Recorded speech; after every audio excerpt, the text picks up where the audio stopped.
बिस्मिल्लाहिर्रहमानिर्रहीम, अस्सलामु अलैकुम वरहमतुल्लाह। जुमा के दिन हम सब लोग तो जिस्म के अंदर सफाई करते हैं, यानी अपने हाजत असलिया जो हैं उन चीज़ों पर अमल किया जाता है। फ़ॉर एग्ज़ाम्पल कि अगर कोई शख्स बाल बनवाना चाहता है तो अक्सर लोग जुमा से पहले ही बाल वगैरह बनवा लेते हैं, कटवा लेते हैं, उसके बाद नहा लेते हैं। उसके बाद लोग बग़ल की भी सफाई करते हैं और साथ ही साथ लोग नाखून भी काटते हैं। लेकिन मैं ये बता दूँ, आपने अक्सर देखा होगा कि हमारे उलमा बयान करते हैं कि नाखून काटने का तरीका, और हमारे अवाम इस पे कंफ्यूज रहती है। जो हमारी अवाम है इस पे कंफ्यूज रहती है कि भाई नाखून काटने का तरीका क्या है। और हत्ता कि हमने बहुत पहले आपके साथ ये बात हमने शेयर किया था कि मेरे अज़ीज़, मेरे भाइयों या हमारी ख़वातीन, आप देखें कि मज़हब इस्लाम में जिन जिन चीज़ों का हुक्म है करने को, या जो चीज़ें हमारी ज़िंदगी में है और हम करते हैं, उन सारे कामों के पीछे एक रीज़न है, एक वजह है। ऐसा नहीं कि कोई काम फालतू करते हैं या कोई काम बिना वजह करते रहते हैं, ऐसी कोई बात नहीं है।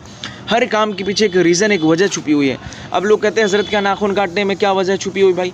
क्यों कहा जाता है कि पहले शहादत उंगली, राइट हैंड की शहादत उंगली से चालू करो, वहाँ से फिर शहादत वाली, फिर मिडिल फिंगर, उसके बाजू वाली, फिर छोटी वाली, और फिर लेफ़्ट हैंड में आ जाइए। उसी तरीके से फिर छोटी वाली से, और फिर मिडिल फिंगर के बाजू में फिर शहादत वाली, फिर अंगूठा, यानी 9 नंबर पे लेफ़्ट हैंड का ये थंब, और फिर राइट हैंड का 10वें नंबर पर। ये मैंने आपको एक एक करके बता दिया। लोग इस तरह मिसालों से अच्छी तरीके से समझाते, इसलिए हमने बता दिया।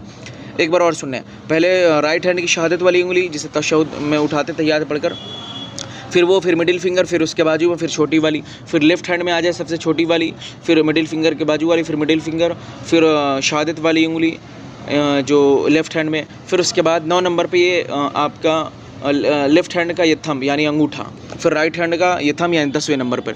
अब कहते हज़रत ये क्या आप तरीका बताते रहते आप लोग नई नई बातें। मेरे भाई ये नई बातें नहीं है, मज़हब इस्लाम में हर चीज़ों के पीछे एक रीज़न, एक तरीका बताया गया। अच्छा, क्यों काटते हैं, एक वजह मैं आपके साथ शेयर करता हूँ, आप सुनिएगा, आप खुद कहेंगे कि हाँ ये बात बिल्कुल सही है। आप सुनिए क्यों कहा गया आखिर में काटने को। वो इसलिए कहा गया है, अगर आप इस उंगली से शुरू करते हैं, यानी अपनी शहादत से, राइट हैंड से, अगर इस तरीके से आप काटते हैं लाइन बाय लाइन, तो सबसे बड़ा फ़ायदा ये होगा, अगर काटने के दरमियान अगर किसी किस्म की खरोच आ गई या चोट लग गई या कुछ नाखून वगैरह उखड़ गया, और जब उखड़ जाता है तो आपके दोनों थंब यानी दोनों अंगूठे के जब नाखून नहीं कटे रहेंगे तो उन दोनों के ज़रिए आप उसको निकाल सकते हैं। अब आपके सामने एक छोटी और मिसाल लगता हूँ। ये बात हो गई एक रीज़न। दूसरी रीज़न ये है कि अगर आपके दोनों हाथों में से अगर मैं सिर्फ थंब हटा दूँ यानी अंगूठा हटा दूँ, आप कोई काम कर पाएंगे? 99% ज़िम्मेदारी आपका थंब संभालता है। किताब पकड़ना हो, खाना हो, लिखना हो, उठना हो, बैठना हो, या कोई भी चीज़ आपकी हाजत इसलिए हो, करनी हो, सामान उठाना हो, आप देखिए बिना थंब का कर लेंगे, कर तो लेंगे, बहुत परेशानी उठानी होंगी।